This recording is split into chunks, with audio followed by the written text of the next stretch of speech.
Us on the I Love CVille Show. It's great to be with you in downtown Charlottesville. Our studio on Market Street in the Macklin building. You can't miss the studio.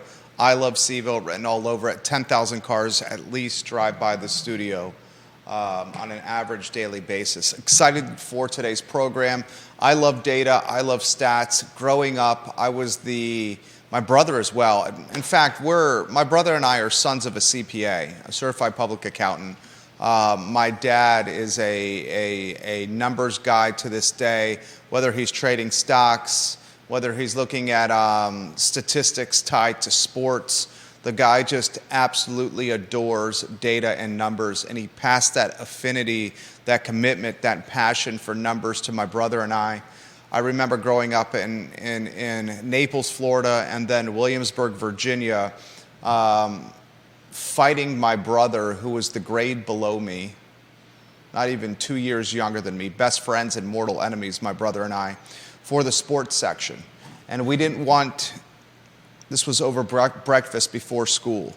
We would eat Cinnamon Toast Crunch. We'd eat those chocolate intimate donuts. You guys know those donuts. I think they either come in an 8 or 10 pack.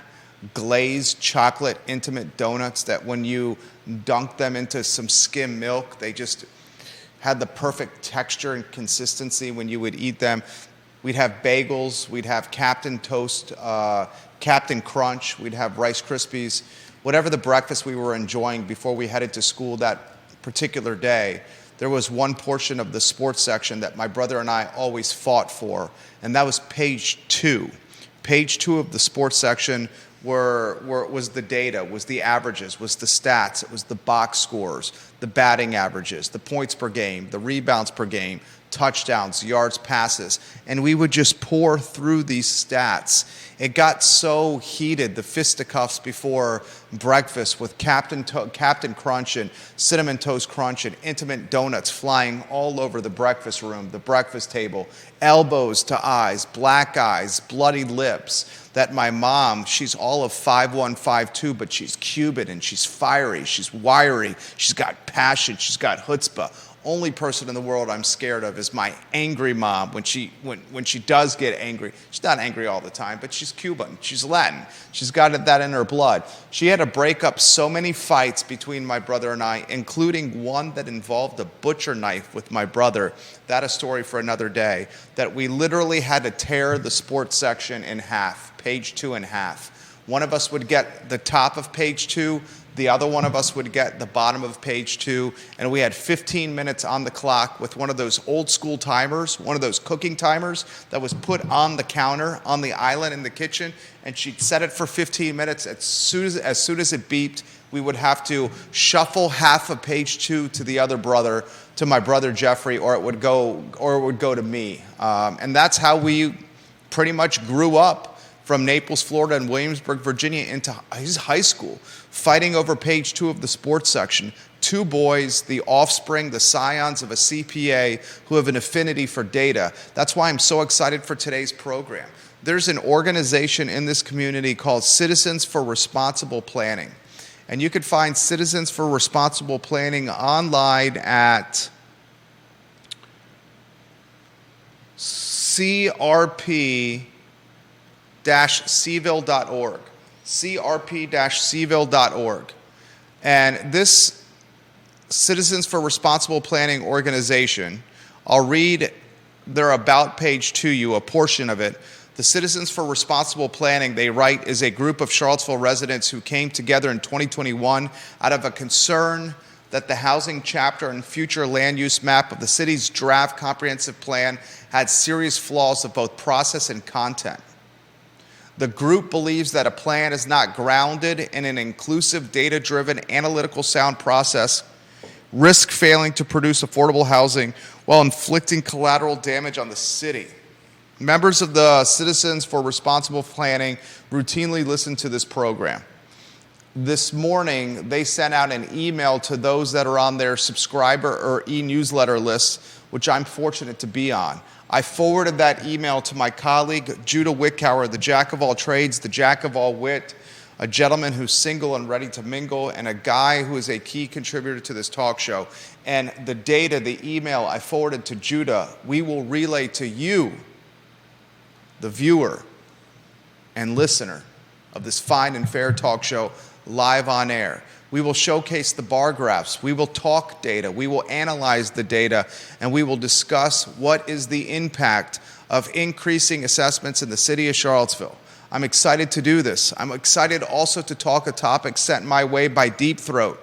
Deep Throat sends me a listing from Stonefield Commons, and the particular listing he sent to me, I was floored by. Why I was floored was the asking price, the rental price. A 2-bedroom in Stonefield Commons starts at, what do you think the 2-bedroom starts at, Judah Wickower? Two shot, Judah. What's a 2-bedroom in Stonefield Commons start at, do you think? I know the answer to this question. Just tell them. 1943. That's actually incorrect. What? That's incorrect. That's the 1-bedroom. The 1-bedroom starts at 1943. The 2-bedroom starts at 2108. You look at the headline on screen, it says 1-bedroom for 1,943. Right. A 1-bedroom at Stonefield Commons starts at 1943. I asked you about the 2-bedroom, and that was $2,108. So Deep Throat sends me a screenshot from the website for the 2-bedroom, $2,108. I was shocked by this. Then I dig into the website. I'm even more shocked by the 1-bedroom. The 1-bedroom has a rental ask of $1,943 a month. I mentioned this to my wife, and she says that's borderline Manhattan, New York prices. Stonefield Commons, $1,943 a month for a tiny 1-bedroom apartment on the Albemarle, Charlottesville line. I'll ask this question. Are the amenities that rich and that robust and that attractive that Stonefield Commons can charge $2,000 a month basically for a 1-bedroom? That topic on today's show.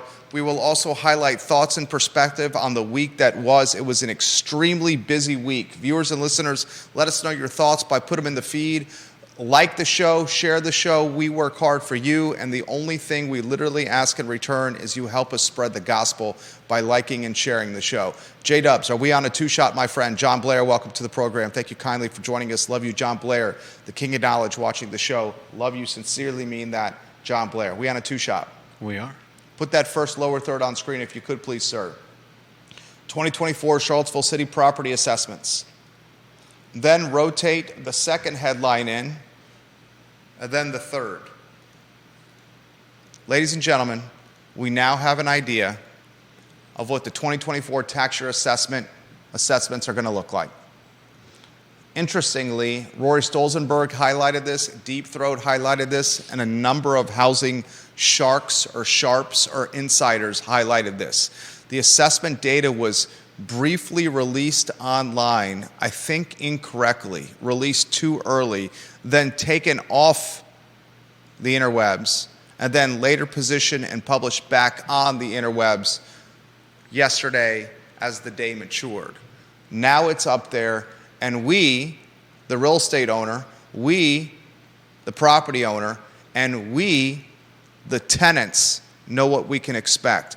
And I want folks that if you do not own property in Charlottesville, but you happen to be renting property in Charlottesville, Albemarle County, or the urban ring, you 1,000% are impacted by these assessment increases.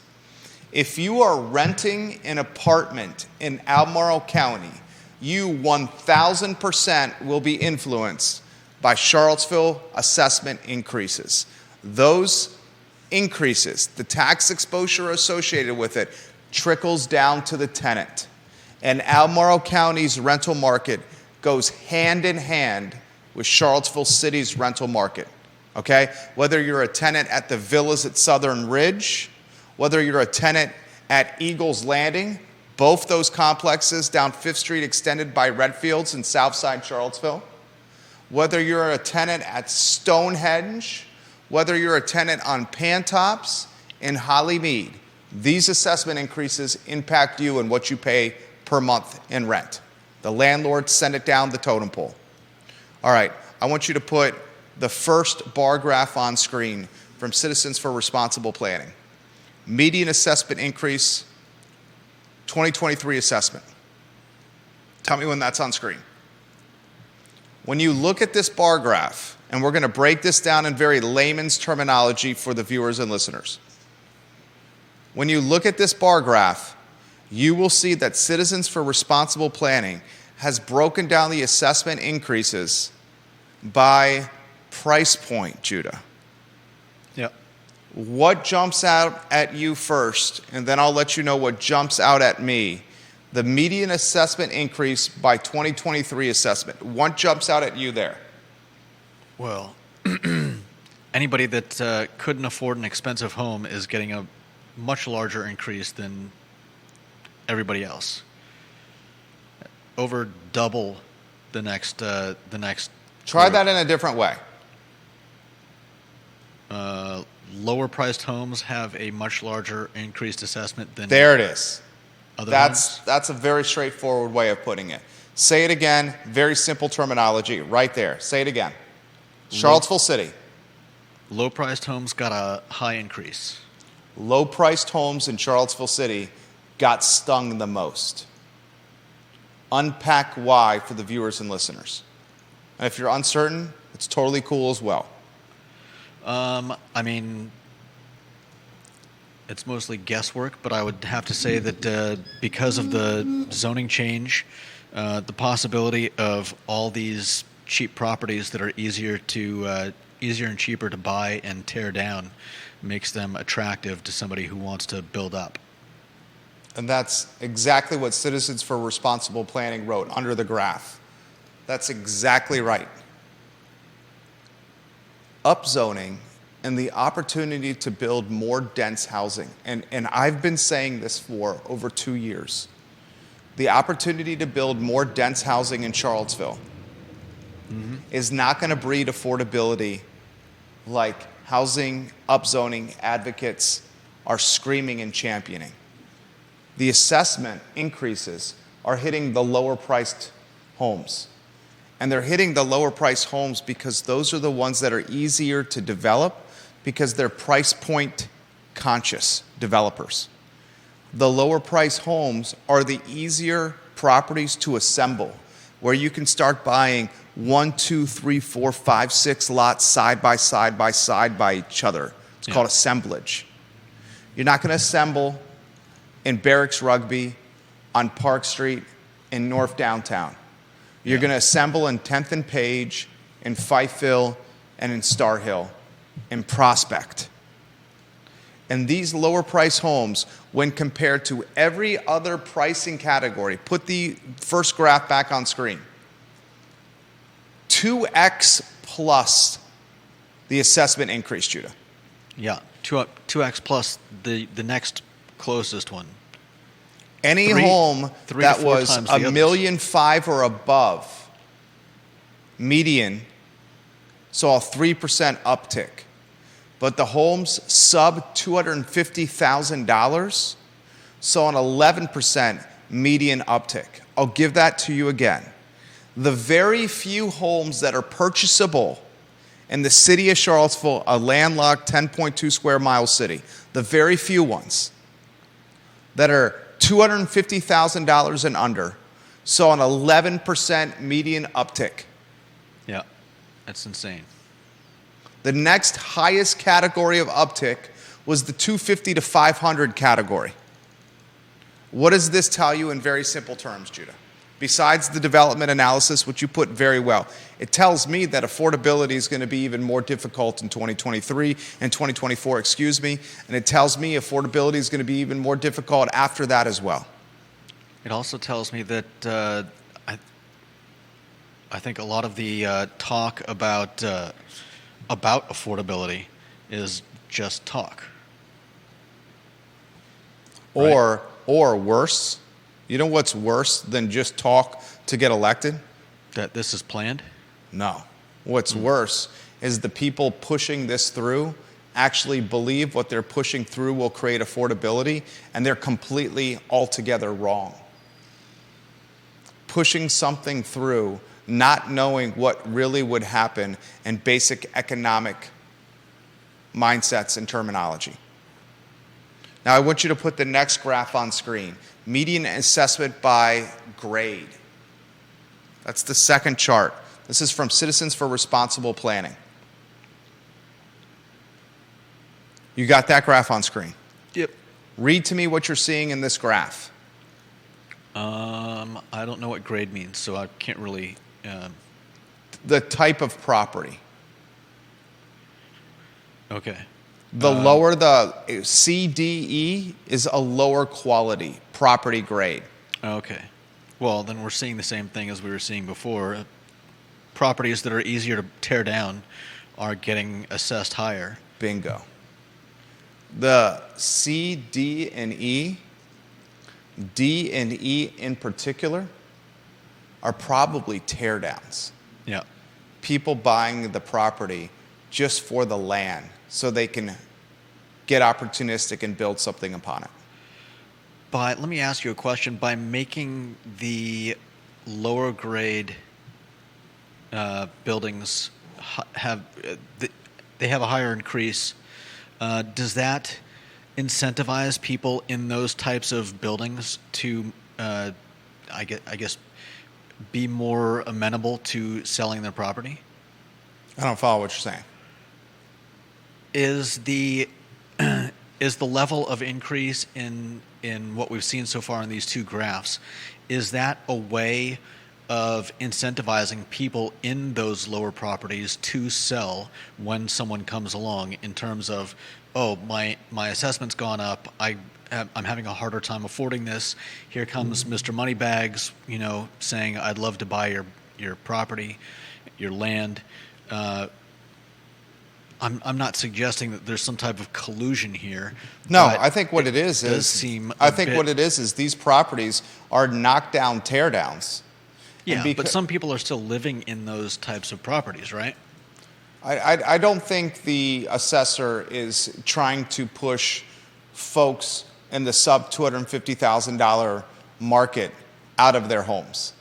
I think the assessor is just utilizing market mechanics to assess homes, and it's those that are trading at higher frequency, or those that are moving because of the opportunistic nature associated with them. So would you call it an unintended consequence? Oh, of course. I would call it straight up gentrification.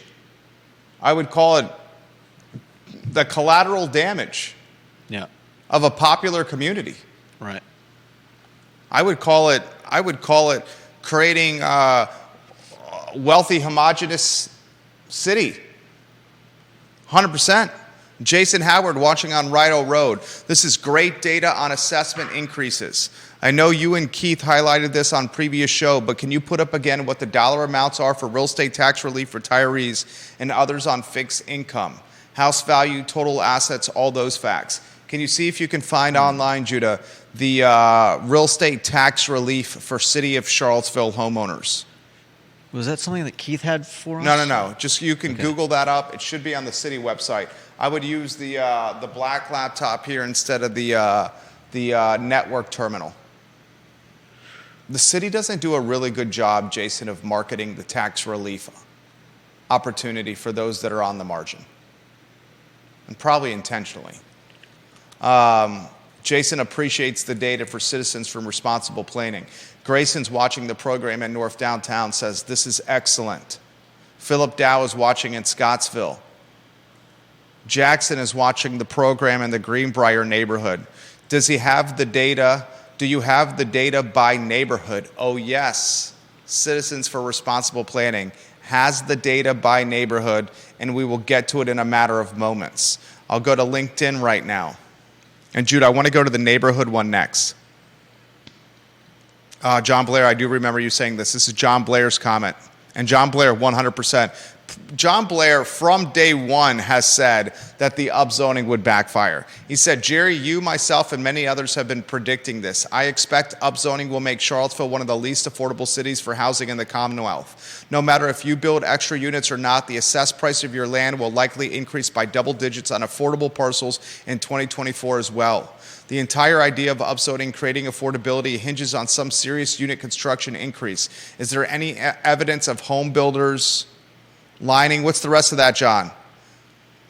Oh, is there any evidence of home builders lining up new crews for construction of new units? Bingo. John Blair knows the answer to that question. He's asking a question he knows the answer to. He's a smart man. There is absolutely no evidence of that.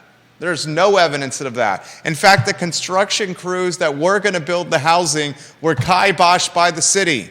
Bo Carrington and Wendell Wood on the Rivanna River, and Phase 3 Dairy Market Chris Henry. Yep. Kiboshed by the city and activists. Let's go to Deep Throat watching the program. And we're going to go to the neighborhood assessments next, Judah. This one is the this is the juicy one that people are really going to like. This is going to be the headline: median assessment increase by NH neighborhood.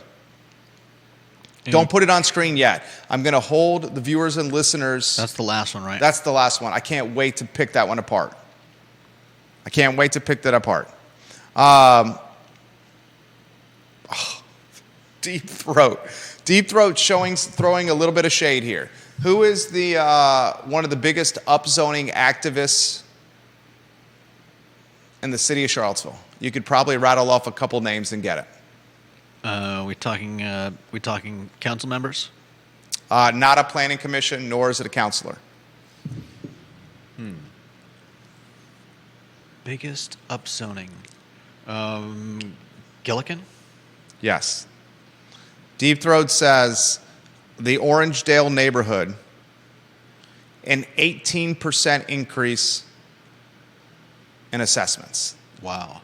You know what Orangedale is? Yeah. The vaguely. Prospect neighborhood. Right off of Ridge before Ridge becomes 5th Street. Okay. 18% increase in assessments. In that neighborhood, you see a lot of side-by-side townhomes.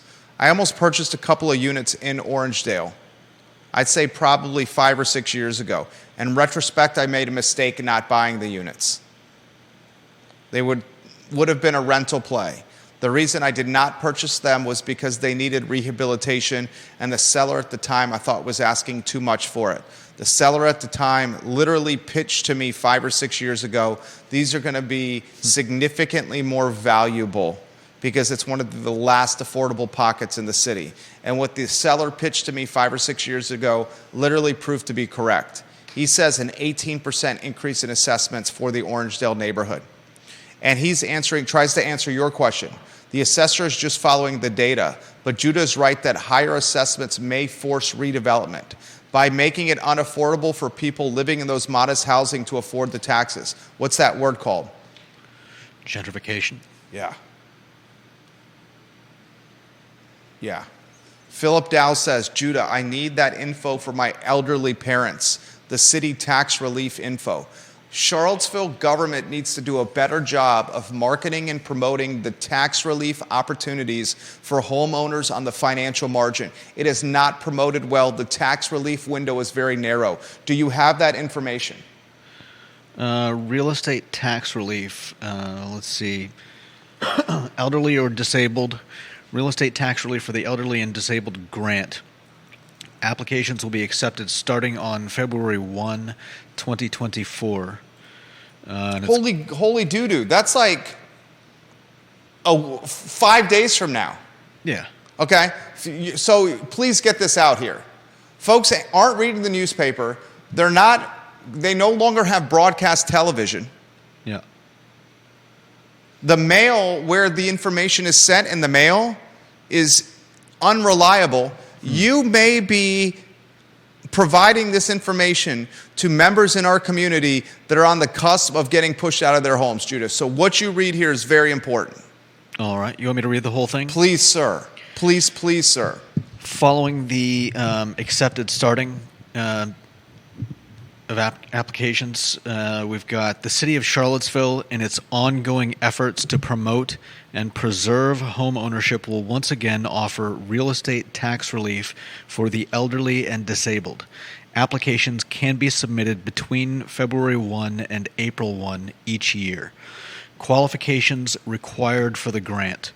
Property for which the exemption is claimed must be located in the City of Charlottesville and occupied as the sole dwelling of the applicant.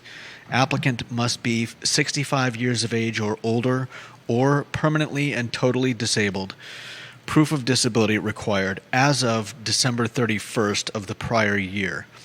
Combined adjusted gross income, AGI, for the prior year for applicant's spouse, and any co-owners residing in the home cannot exceed the amount indicated below, which I'll get to in just a second.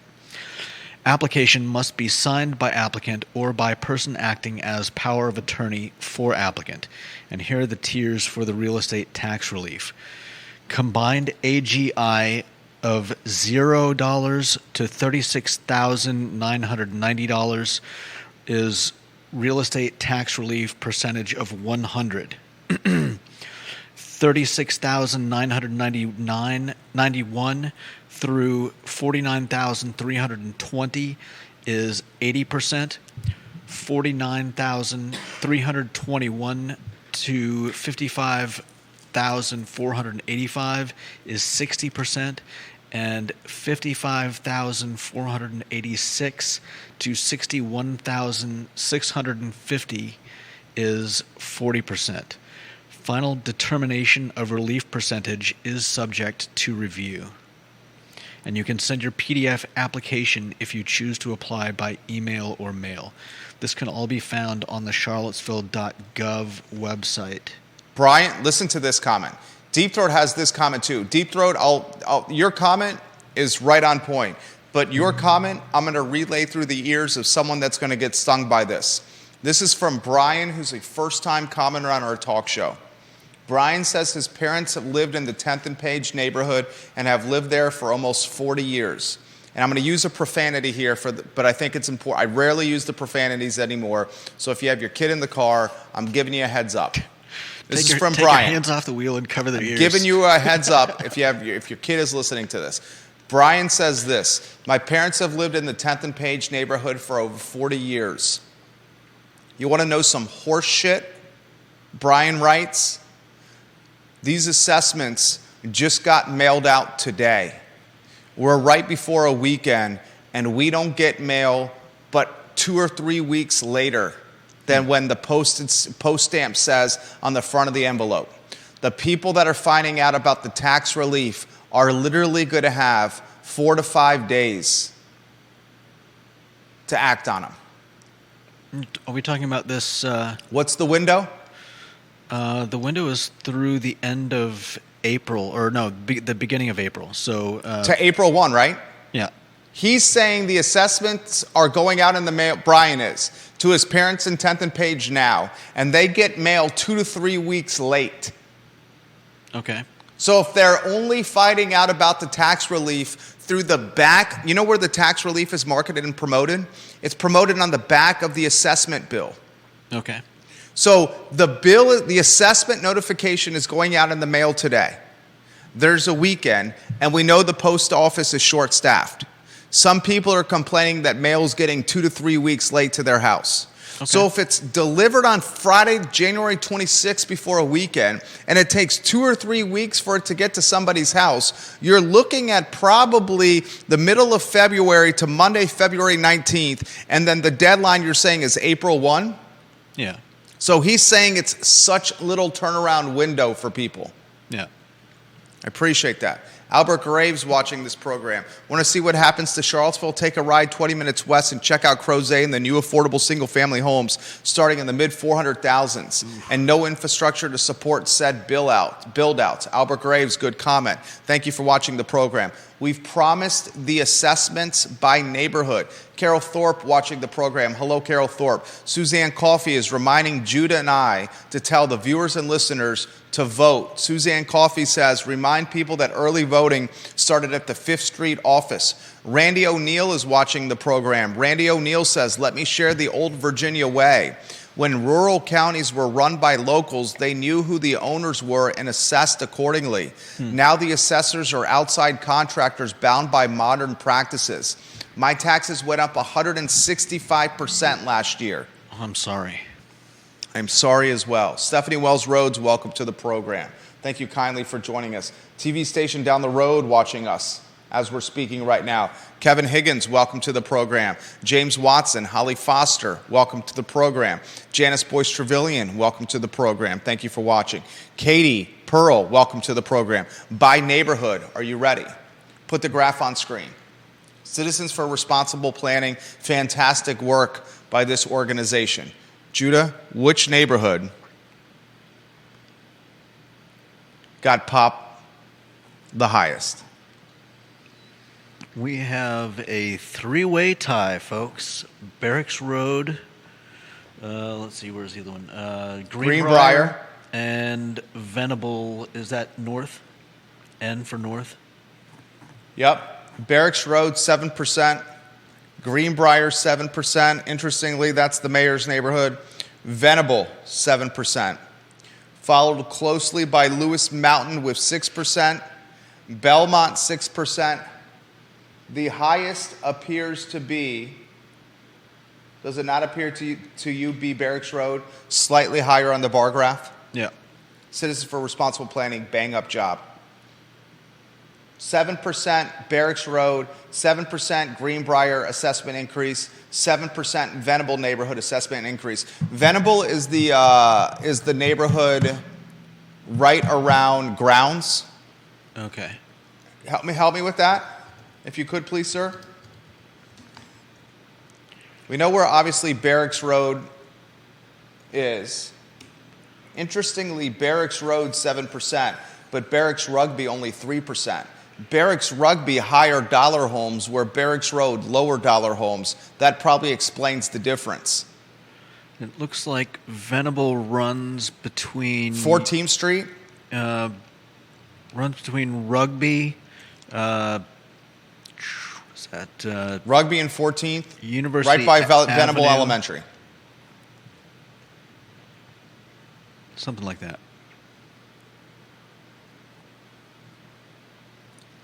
West Main, 2%. Star Hill, 2%.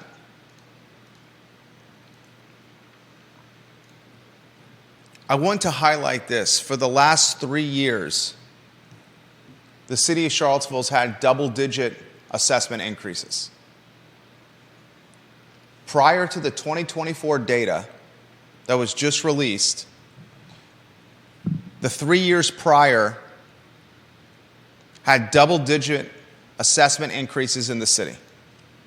So even, Judah, a marginal uptick in 2024.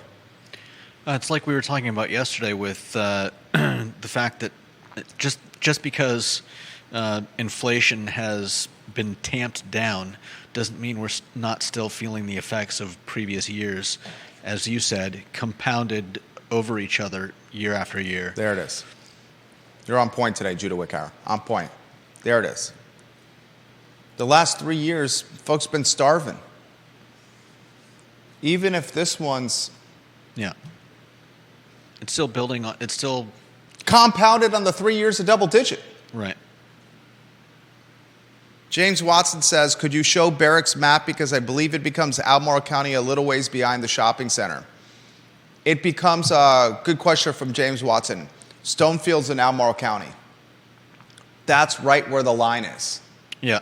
I think it runs up part of Hydraulic and then cuts off. Yep. So I believe there's a new roundabout coming to Hydraulic and Hillsdale, and that's in CVille, and just on the other side of that of Hydraulic, it becomes Albemarle County. And on the Ivy side, right at the car wash, that monstrosity of a car wash next to the Papa John's, Yeah. right there is the city-county line. Okay. Fantastic data for Citizens for Responsible Planning. crp-cville.org. Doing yeoman's work on the data analysis. And I want to give some props to number one in the family, Deep Throat, for sending me this listing. Do we have anything from Stonefield Commons we can put on screen? I've got the layout and I've got some interior shots. You got the layout of the one bedroom? Yeah. That's amazing. Put the one bedroom layout on. There it is. A one bedroom in Stonefield Commons, $1,943 a month, Judah. I mean, Explain that to me. My wife says she spent almost a decade on the Upper East Side. She said that's Manhattan prices. yeah. A two bedroom in Stonefield Commons, 22,000 plus. And how about the three bedroom in Stonefield Commons? The three bedroom in Stonefield Commons, $2,700. They have a one bedroom that legitimately, according to their website, Judah, is 628 square feet. Yeah. What is your commentary on this? I'm floored. I don't know what to say. I mean, if I was looking for a place, I don't think I'd be looking here. That's crazy. I'll put this in perspective. Now, obviously, it's about timing, and it's about getting historically low mortgage and interest rates, and when was purchased. A 5,300 square foot brick Georgian on an acre of land with 5 bedrooms and 4.5 bathrooms and 3 levels and a completely brand new kitchen with a 2-car garage in a gated Glenmore community has a mortgage that is lower than the 3-bedroom, 2-bath rent in this apartment complex. Yeah. I'll say that again. The 3-bedroom, 2-bathroom in Stonefield Commons, the rent in 2024 for this 3-bedroom, 2-bath is more expensive than a 5-bedroom, 4.5 bathroom, 5,200 square feet brick Georgian on an acre of land with a basement, remodel kitchen, and 2-car garage in a gated community. I mean, I feel like you're doing a comedy routine, except nobody is laughing. Right. And the crazy thing about it is these will rent all day, every day, and twice on Sunday. And the even more terrifying thing is a population uptick of 5,000 to 8,000 people over the next 5 years. Jason Howard, Keith mentioned that it's a 3-part equation, budget, assessment, and rate. Is the tax rate staying the same, going up, or going down? I would bet you I know you don't want to take a lot of the bets we do. And in fact, I don't think you would take this bet. I would bet you the tax rate goes up. Yeah, I wouldn't be at all surprised. You would not take that bet, right? Not if I was on the other end. No. Right. I would not take that bet if I was on the other end. I will bet you they raised the tax rate as well. At the same time, the meals taxes went up. Mm-hmm. At the same time, credit card debt is at an all-time high in American history.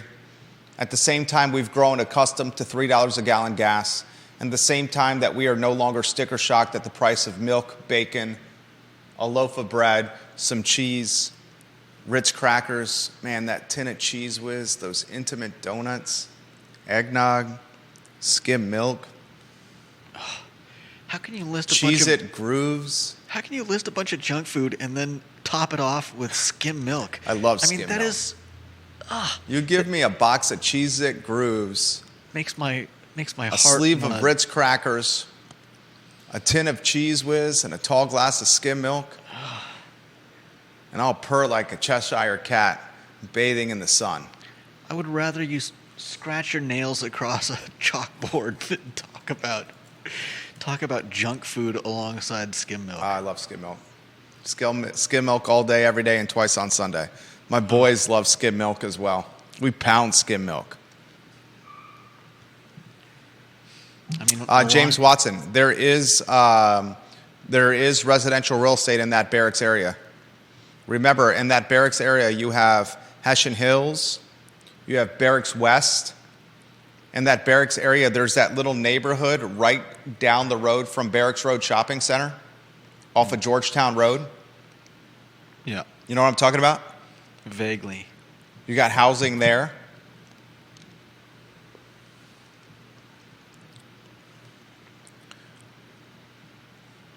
I'm legitimately.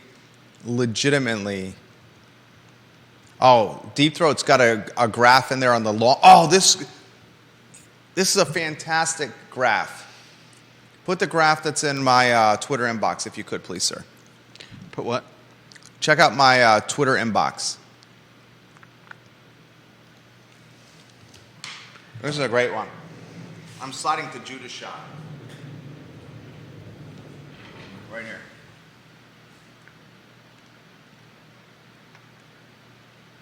All right, you want me to grab that? Yeah.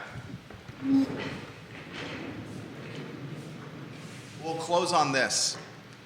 The median change in assessments from 2020 to 2024. James Watson, get ready for this data. John Blair, get ready for this data. Rory Stolzenberg, get ready for this data. Livable Charlottesville, get ready for this data. Michael Payne, Lloyd Snook, Brian Pinkston,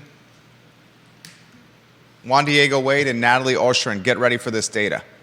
Tell me when that graph's on screen and we'll close on this. You ready? Just about. Judah Wickower, you're doing A+ work today. This is the median change in assessments by neighborhood in the city of Charlottesville from 2020 to 2024. God, Lewis Mountain is getting hammered. God, Lewis Mountain is getting effing killed. Save that graph and post that on the I Love CVille Instagram if you could, please, sir. Hold on. People need to see this. Post that on the I Love CVille Instagram. Lewis Mountain is getting obliterated. From 2020 to 2024, the Lewis Mountain neighborhood has seen a 55% increase. It's up. It's on screen. It's on screen. Everyone, look at the screen. Look at the screen now. This is the type of content you're not getting anywhere else. From 2020 to 2024, the Lewis Mountain neighborhood saw a 55% uptick in assessment. That is bananas, Judah. Yeah. The Barracks Road neighbor area, 54%. Rose Hill, there's some OGs in Rose Hill, Judah, 52%. How the hell is anyone on the financial margin in a 4-year period of time going to be able to withstand a 52% uptick in assessment? I'm seriously asking that question. Yeah. You're going to sell your house. Mm-hmm. Do you remember Man in Black, KQ, the guy that I used to do I Love CVille trivia with? He was always dressed in black clothes. He was a DJ. Yeah, great voice. Great voice. Great guy. Great guy, one of my best friends. He got gentrified out of the Fry Springs neighborhood and now lives in South Carolina. Yeah, I remember hearing about that. He could not afford to remodel his house, nor could he afford the taxes on his home as a retiree on a fixed income. Yeah. The lowest assessment increase, West Main. West Main at 21%, Venable 30%, North Downtown's at the 27% marker. Please put that on the I Love CVille Instagram, if you could, please, sir. Yeah, and if they raise the tax rate by anything at all, that would legitimately be spitting in people's faces. If they raise the tax rate by anything at all, that would be spitting in people's faces, Judah. Because they have a surplus already from the assessments. Not to mention apparently $4 million from the what's it called? American Rescue Fund Yeah. that they didn't use during COVID, that was allocated from the federal government to stimulate the economy during the pandemic. This might have been part of it that came out in 2023. I'm not I would need more information on that. Carol Thorpe, watching the program, said, Jerry, may I remind you about former supervisor Donna Price, whom you recently hosted on your show, and her response to me when I shared that my home property taxes doubled in the last 10 years. Doubled. Donna Price, Carol Thorpe simply said, well, many people may just have to sell and move if they cannot afford to stay in their homes. That demonstrates the lack of care and concern our elected officials have about this situation. They don't give a damn. That's from Carol Thorpe, who lives in Albemarle County in the Jack Jewett District. Diantha McKeel, her supervisor. I relayed this live on air. Anything you want to close with? Judah B. Wickower, jack of all wits, jack of all trades. Bill McChesney, the mayor of McIntyre. In my neck of the woods, the assessments are up 35%. That's got to be over the 4-year period of time. J-Dubs, where do you want to go? Close the show down, my friend. Close it down and close it down with a bang. All right. There's a great meme of Ron Swanson saying, there's only one thing I hate more than lying. Skim milk, which is water, lying about being milk. Why do you hate skim milk? It's good for you. Because it's water lying about being milk. Randy O'Neill, watch out for this being the next trend. Schools trying to get in the housing business because of teacher shortage and ARP. This reminds me of a conversation that I had with Deep Throat. You're seeing Wintergreen, for example, housing staff for short term, like 3 to 4 months, the ski season, and bringing folks in from Europe to work the winter season. Is that akin to working? Orsett does a good job of that too. Is that akin to working for the company store? They'd rather own where you live than pay you enough for you to be able to afford to live in the area. That was a great way to finish the show. There you go, Judah dropping bombs right there. This from an anonymous viewer and listener, not Deep Throat, but another one. I was recently sitting down with all my staff individually for annual reviews. Made it a point to check in with those who I know read in the city and urban ring of the county to make sure they were aware and prepared for possibly significant rent increases whenever their current leases came due, especially a few who I know rent older houses or portions of an older house in the city. They had no idea about upzoning, assessments, etc. I did this as a mentor, not to scare them, but shows how few people know what's going on out there and coming our way. Yeah. 100%. You've highlighted this on this show. What, that being a part of this program and the commentary that we discuss on the show has made you more aware of what's happening in the city. And prior to getting involved in the show, you've said this on previous shows, you didn't follow this at all. Yeah, I don't really follow this. And, I'm a fairly new homeowner. So getting a tax assessment in the mail, I wouldn't have known what to do with that. I'd been like, if I even opened it, I'd have been like, why are they sending me this? What does this mean? Because it wouldn't mean anything to me. Always open the mail. Always read what you sign. Yeah? You've indicated on previous shows you do not read the paperwork you sign. I know a lot of people don't. I'm not saying that I don't, but... read what you sign. Open the mail.